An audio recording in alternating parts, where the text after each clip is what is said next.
오늘 말씀입니다. 요한복음 9장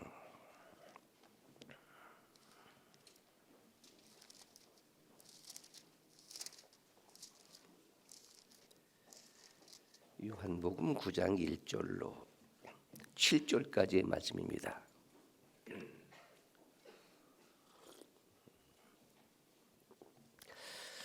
요한복음 9장 1절로 7절입니다. 예수께서 길을 가실 때에 날 때부터 맹인된 사람을 보신지라.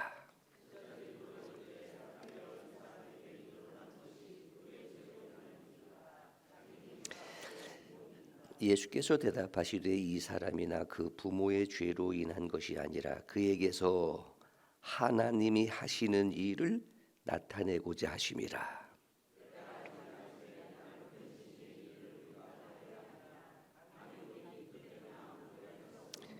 내가 세상에 있는 동안에는 세상의 빛이로라.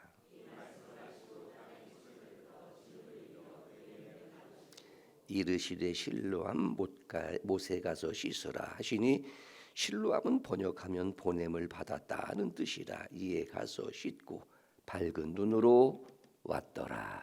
아멘. 자, 우리 옆 사람과 인사하겠습니다. 당신은 소중한 사람입니다. 당신은 꼭 필요한 사람입니다. 오늘 말씀의 주제입니다. 저자는 잘 기억이 나지 않지만 제목이 씨 뿌리는 사람의 씨앗, 씨 뿌리는 사람의 씨앗이라고 하는 그런 글에 어느 농부가 도끼를 잃어버렸습니다. 도끼를 잃어버리고 옆에 있는 옆집의 청년을 보니까 걷는 것이 꼭 도둑놈처럼 걷고 말하는 것이 꼭 도둑놈처럼 말하고 행동하는 것이 또 도둑놈처럼 행동하면서 그 청년을 의심을 했습니다. 이튿날 밭에 나가 일을 하면서 그곳에서 잃어버렸던 도끼를 찾은 거예요. 도끼를 찾고 나서 또 그 다음 날 그 청년을 보니까 똑같은 청년처럼 말도 그렇게 똑같은 청년처럼 말하고 행동도 똑같은 청년처럼 하고 그렇게 걷기도 똑같은 청년처럼 걷더라. 간단한 내용이지만은 어떠한 생각을 하느냐에 따라서 그렇게 보여지게 된다는 겁니다. 부정적인 생각을 하게 되어지면 세상이 다 부정적으로 보이게 되어지고 어떤 이야기가 생각이 나지요? 임금님이 보랏빛을 그렇게 좋아했어요. 그래서 이 세상의 하늘을 좀 보랏빛으로 만들 수 있는 그런 사람이 없겠느냐. 방을 붙여서 사람을 찾는데 내가 만들 수 있습니다. 찾아와도 한 부분은 그렇게 만들 수 있어도 전체적으로 그렇게 세상을 보랏빛으로 만들 수 없었어요. 한 사람이 나타났습니다. 임금님, 제가 이 세상의 모든 것들을 임금님이 좋아하시는 보랏빛으로 만들겠습니다. 보랏빛 안경을 만들어서 씌워주니까 그 안경을 쓰고 하늘을 보아도 보랏빛, 건물을 보아도 보랏빛, 사람을 보아도 보랏빛, 그렇더라 하는 겁니다. 그래서 기독교적 가치관이라고 하는 것을 소중하게 생각하는 이유가 어떠한 인생관, 가치관, 국가관, 심지어는 결혼관을 가지고 사느냐에 따라서 그 사람의 말과 행동과 인생이 결정된다는 말입니다. 하나님은 사랑이시라.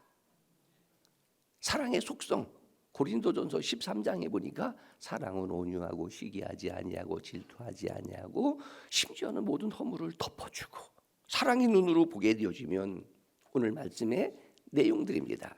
맹인으로 이 세상을 태어났다. 신학적 주제와 논쟁으로는 제자들이 그렇게 하는 것처럼 틀림없이 죄가 있어서 이렇게 맹인으로 이 세상에 태어났을 것이다. 예수님, 혹시 저가 죄를 지은 거예요? 부모가 지은 죄예요? 이것이 유대 율법적 의식 속에서의 신학적 논쟁입니다. 우리가 혹시 세상에 불행한 일을 당했을 때에 어려운 일을 틀림없이 숨겨놓은 죄가 있을 것이다. 여러분, 가까이 있었던 동기 목사님 중에 교회를 개척을 하고 새로운 차 봉고를 한 대 샀어요. 얼마나 좋았겠어요. 저도 마찬가지입니다. 가수원에서 교회를 시작할 때에 제가 서울에서 사용하던 차는 기아 마스터라고 하는 중고차를 가지고 내려오고 난 다음에 그때 당시 2.7 베스타라고 하는 것이 새로 나왔을 때 그것을 샀는데 너무너무 좋은 거예요. 토요일만 되면은 제가 그 차를 닦으면서 이 차를 타고 교회에 오는 성도들을 생각하면서 그렇게 좋아했던 기억이 나는데, 그 목사님도 그 차를 하나 샀는데 보름 만에 차를 누가 훔쳐간 거예요. 그것도 속상한데 몇 명 안 되는 20-30명 되어지는 교인들 중에 쑥덕거리기 시작하는데, 도대체 목사님이 무슨 죄를 지어서 이 봉고를 잃어버렸느냐, 이것이 더 괴롭다는 거예요. 이것이 더 마음이 아프다는 거예요. 보름 만에 그 차를 찾았는데 일산에서 그 차를 찾아서 주인 찾아서 연락이 와서 차를 가지고 왔다 하는 이야기를 들었는데, 우리의 논쟁입니다. 어떤 일들이 있으면은 뭐 잘못한 게 있으니까 그렇지, 신앙적인 측면에서는 하나님 앞에 벌을 받아서 그렇지, 오늘 맹인이 태어났어요. 사람들은 그렇게 생각할 수 있습니다. 그런데 오늘 말씀의 전체적인 배경을 먼저 생각하게 되어지면 세상이 죄악된 세상이에요. 어두운 세상이에요. 눈이 있어도 세상을 보지 못하고, 이런 세상에 어떻게 보면 모든 인류를 예표하는 인물이 바로 오늘 맹인이다. 요한복음의 주제는 하나님의 아들로 이 세상에 오신 예수 그리스도. 그래서 요한복음 1장에서도 세상에 빛이 왔을 때 빛이 온 이 세상이 어두니까 어둠이 빛을 영접하지 아니하더라. 그러나 영접하는 자 곧 그 이름을 믿는 자들에게는 하나님의 자녀가 되는 권세를 주신다는 말씀입니다. 오늘 이 9장 계속 끝부분에 보게 되어지면 보지 못하는 자들을 보게 하고 보는 자들을 보지 못하게 하리라 하는 그런 말씀들이 이어지게 되어지는데, 믿음이 부흥된다, 믿음이 성장된다라고 하는 것이 영적 예민함. 그래서 쉽게 무엇으로 인생을 해석합니다? 신앙으로 인생을 해석하는 것이라. 자, 본문에 이제 하나님이 맹인에 대한 이야기로 이제 오늘 말씀이 시작하는데, 오늘 제가 읽으면서 좀 천천히 읽은 것 중에 하나가 3절이었습니다. 예수께서 말씀하시는 거예요. 이 사람이나 그 부모의 죄가 아니라 그에게서 누가 하시는 일이 나타납니다. 하나님이 하시는 일이 나타나는 것이라. 어둠이 빛을 이해할 수 있겠느냐 하는 거예요. 죄인이 영이신 전능하신 하나님이 하시는 일을 이해할 수 있겠느냐 하는 거예요. 이 세상에 잡초는 없다. 아무리 좋은 곡식이라 해도 그것이 들에 뿌려져 있고 산에 뿌려져 있으면 그게 잡초가 되어지지만, 있어야 할 곳에 있으면 그건 잡초가 아니다, 그런 말입니다. 그리고 실로암이라고 하는 것으로 7절 마지막 결론을 내리고 있습니다.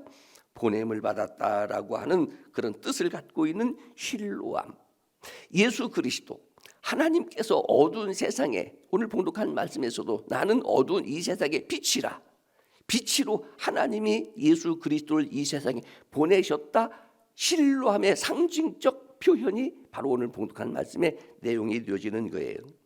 맹인도 누가 보내셨습니다? 하나님이 보내셨습니다. 어두운 세상의 맹인을 하나님이 보내셔서 맹인을 통해서 하나님이 하시고자 하는 일을 계획하고 계시다. 고로 오늘 우리는 태어나고 싶어서 태어난 것도 아니고 우연히 던져진 존재도 아니라 누가 보내셨습니다. 하나님이 보내시고 하나님이 부르시고, 이거 하나만 제대로 이해해도 대단한 긍지와 자부심을 가지고 살 수 있는 우리의 가치관이 되어지는 겁니다. 그러니까 우리 세상 아무렇게나 살아서는 안 돼요. 대충 살아서도 안 돼요. 부지런히 살아야 돼요. 오늘 찬양한 것처럼 거룩하게 살아야 되고 진실하게 살아야 되고 기도하며 살아야 되고. 여러분, 사람도 온 몸이 병들어서 죽는 게 아니라 하나 때문에 고통을 당하는 거예요. 우리의 육신의 질병도. 그것을 치료하지 않게 되어지면 합병증에 걸린다든지. 여러분, 차도 마찬가지예요. 차가 어느 날 갑자기 부서지는 것이 아니라 하나의 고장이 나게 되어지면 차가 서게 되어지는 것처럼, 여러분, 교회도 마찬가지입니다. 세상에 수많은 교회가 있지만 그 교회들이 모여서 하나님의 나라가 이루어지는 것이고, 신학적으로 교회라고 하는 것은 하나예요. 우주론적 측면에서 교회는 하나입니다. 서로 협력하도록 하기 위해서 장로교회도 있고 성결교회도 있고 큰 교회도 있고 작은 교회도 있지, 결국은 천국에서는 어느 교파가 있는 것이 아니고 어느 교회가 있는 것은 아니에요. 누구든지 예수 잘 믿고 왔느냐 하는 것이 더 중요한 것이라면, 이러한 시대에 하나님이 나를 보내셨다면 뭘 가지고 사는 겁니다. 이런 사명감 가지고 살자. 사람들은 죄 때문이라고 맹인으로 세상에 태어난 불행한 사람이라고, 그래도 하나님께서는 이 맹인을 통해서 하나님이 하시고자 하는 계획이 있으시다. 그래서 사형리의 두 번째가 뭐예요? 하나님은 당신에 대하여 놀라운 계획을 갖고 계십니다. 근데 죄라고 하는 것은 뭐예요? 그걸 알지 못하는 거예요. 그러니까 뭐 하는 거예요? 예수 믿어야 되는 거예요. 예수 믿으면 거듭남으로 인하여 하나님의 가치관으로 세상을 보게 되어지는 겁니다. 하나님이 맹인을 보내신 이유가 무엇일까? 맹인으로 나게 하신 이유가 무엇일까? 누구에게든지 이러한 허물과 실수가 있을 것이다. 여러분, 신체적인 장애를 갖고 있는 여러 가지 일들 중에 맹인이 어떻게 보면 가장 불쌍할 수도 있을 거예요. 보편적으로 세상을 보지 못한다고 하는 것. 니고데모, 거듭나지 아니하면 하나님의 나라를 볼 수 없느니라. 눈이 있다고 해서 다 보여지느냐 하는 거예요. 헬렌 켈러, 비록 보지 못하고 듣지 못하고 말하지 못하지만 그를 통해서 하나님이 하시는 일이 있었던 것처럼 하나님께서 맹인을 통해서 맹인을 보내셔서 하시는 일이 무엇일까? 자, 첫째는요, 오늘 5절에 있는 말씀입니다. 내가 세상에 있는 동안에는 세상에 뭐가 되신다고요? 빛이 되신다. 예수님이 세상에 빛이 되신다는 것을 증거하는 내용이 오늘 말씀의 시작입니다. 어두운 세상에, 죄악된 세상에 모두가 다 영적인 맹인입니다. 그런데 영이신 하나님의 임재를 이 맹인은 뭐 하는 거예요? 느끼게 되어지는 거예요. 우리는 이것을 가리켜 영안이라 이렇게 말합니다. 이 영안이 열린다라고 하는 말을 다른 측면으로 말하면 이게 성령 충만이에요. 말씀드린 것처럼 하나님의 나라가 어디에 있어요? 보이지 않는다고 해서 없다고 한다면 그것은 어리석은 거예요. 정말로 소중한 것은 보이지 않는 겁니다. 여러분, 우리의 육체도 겉사람이 있게 되어지면 또 속사람도 있게 되어지잖아요. 내가 숨 쉬는 것 보여요? 성령 보여요? 예수님 말씀하셨잖아요. 바람이 부는데 바람이 보이느냐 하는 거예요. 근데 바람이 불면 가지가 흔들리게 되어지고 피부로 느끼게 되어지는 것, 어디로 와서 어디로 가는지 알지 못하는 것처럼 성령으로 거듭나지 아니하면, 물과 성령으로 거듭나지 아니하면 하나님의 나라를 볼 수 없느니라. 정말로 소중한 것은 보이지 아니하는데 무슨 세계가 있다? 영적 세계가 있다. 하나님은 영이시다 하게 될 때 이것이 느껴지고 믿어지느냐 하는 거예요. 교회가 화난 것이 좋습니다. 지금 임시로 도로가 개통되어지고 난 다음에 이 지역 자체가 어두워요. 그래서 교회에 십자가부터 시작해서 새로 만든 그 간판에 불을 환히 비춰놓으니까 밤 12시에 새벽 2시에 이 도로를 통과하게 되어지면 이 건물에서 비춰지는 불빛으로 화나다, 뭔가 위로가 되어지고 컴컴한 것보다는 환한 불빛이 있게 되어지니까 마음이 평안하게 되어지는 거예요. 한번 밤 12시나 새벽 2시에 한번 지나가 보시고요. 새벽 기도 때 오게 되어지면 빛이 비춰졌다는 것이 마음에 큰 위안이 되어지는 것처럼 예수님은 우리의 빛이 되십니다. 동시에 예수님은 어떤 분이신가? 6절의 말씀입니다. 조금 샤머니즘적인 표현이 되어질 줄을 모르는데 이 부분도 주석학자 벵겔은 이렇게 해석합니다. 하나님께서 우리를 흙으로 지어 만드실 때에 흙으로 지어 만드시고 성경에 보니까 생기를 불어넣어 생명이 된지라라고 기록되어진 그 번역을 우리 그렇게 하잖아요. 뭐 하게 될 때에, 손으로 하게 될 때에 해가지고 손 붙여서 일이 시작되어지는 것처럼 아마도 하나님께서 침과 진흙을 합쳐서 생기를 불어넣어 인간을 창조하셨다. 생기 속에는 하게 되실 때는 표현되어지고 뭐라고 말하지 못하지만 하게 되실 때는 뭣도 같이 나간다. 침도 같이 나가서 그렇게 되어졌을 것이다 라고 하는 것으로 오늘 이 6절의 말씀을 벵겔이라고 하는 주석학자가 그렇게 해석을 하게 되어지는데, 자, 예수님 침을 뱉어 진흙을 여겨 그의 눈에 바르시니, 어떻게 보면 이게 예수님의 치유의 방법인데 지금 말씀드린 것처럼 이렇게 한다고 해서 모두가 다 맹인들에게 침으로 해가지고 흙을 해서 눈에 붙인다고 해서 다 치료되느냐 하는 거예요. 고쳐지느냐 하는 거예요. 근데 누구는 되십니다. 예수님은 되십니다. 왜냐하면 이것이 예수님이 하나님이시라고 하는, 창조주시라고 하는 증거가 되어지는 거예요. 이런 그분의 사역을 통해서, 그분의 액션을 통해서, 그분의 표적을 통해서 이분은 창조주시다. 그분이 하시면 고쳐진다. 그래서 인생의 해답은 누구입니다? 예수 그리스도이십니다. 주님은 우리를 고치실 수 있는 창조주이시다. 하나님의 아들, 곧 그분은 하나님이시다. 맹인을 통해서 그것이 증거되어지는 거예요. 오늘 우리 이런 사람이 되자 하는 거예요. 세상에 하나님이 어디 계시느냐? 사람이 죽었는데 어떻게 다시 살아나느냐? 내가 믿고 있다는 거예요. 내가 말하고 내가 행동하고 내가 살아가는 태도를 보면 사람들이 정말로 하나님이 계신 것 같네? 우리 이런 주인공이 되자. 그래서 오늘 기도할 때도 우리 집사님이 사용했던 것처럼 이번 특세에 정말로 하나님이 살아계시다고 내가 기적을 경험하는 간증의 특세가 되자. 한 가지 더는요. 서론에 말씀드렸던 것처럼 2절과 3절의 말씀에 보면 당시 유대인들 제자들은 이게 도대체 누구의 죄냐고 하는 신학적인 논쟁으로 접근하면서 대화하게 되어집니다. 먼저는 누가 우리가 불행한 일을 당했을 때에 저건 죄지어서 지었다고 이렇게 정죄하지 말자. 이게 당시 바리새인들이고 이게 당시 서기관들의 태도였습니다. 상대방을 정죄한다고 하는 것은 나는 의롭다라고 하는 자기의 자랑이에요. 이게 교만이에요. 행위적 측면에서는 바리새인들 신앙생활 잘했습니다. 요즘으로 말하면 11조하고 주일 성수하고 기도하고 뭐 흠이 없는 그런 것이었어요. 그런데 하나님의 영광을 위하여 사람을 사랑하고 덮어주고 이해하고 하기 위하여가 아니라 나 이런 사람이라고. 그래서 들려지는 이 이야기에 피 흘리는 바리새인이라고 하는 글이 있어요. 세상이 약해요. 세상이 부정해요. 눈을 감고 가다가 나무에 부딪혔어요. 그리고 부딪히니까 피가 났어요. 그럼 우리는 빨리 닦아야 되는데 그냥 피 흘리는 것을 그대로 그냥 버리고 가는 거예요. 사람들로 하여금 이 바리새인은 아주 거룩하고 정결해서 죄악된 세상, 악한 세상을 보지 않고 걷다가 부딪혀서 피가 난 것이 이것이 그의 거룩함의 의로움의 표시가 되어지는 거예요. 자기 자랑이에요. 그러니까 자기의 의로움 때문에 상대방을 정죄하는 것을 보시고 회칠한 무덤과 같다. 겉으로는 깨끗하고 화려한 것 같아도 속으로는 무덤처럼 악하고 게으르다. 그래서 화 있을진저 책망받은 이유가 그런 것 때문이라.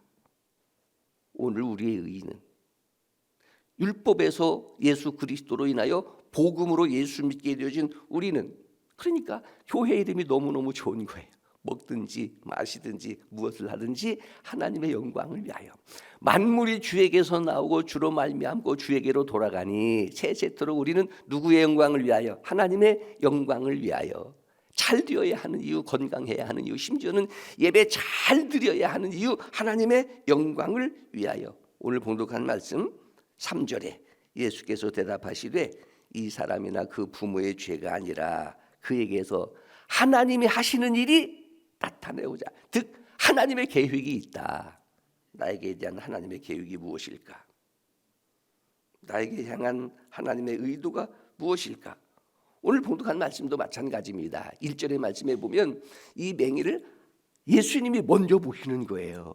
예수님이 보시는 거예요. 이게 계시 종교고 이게 하나님의 사랑이 되어지는 겁니다. 그리고 어디로 보내요? 오늘 마지막 절에 보니까 실로암으로 보내는데, 실로암이라는 뜻은요 보냄을 받았다라는 뜻이에요. 오늘 우리 하나님의 보냄을 받았습니다. 사명을 가지고 살아야 되는 이유가 그거예요. 실로암에 가서 뭐 하라고요? 씻으라.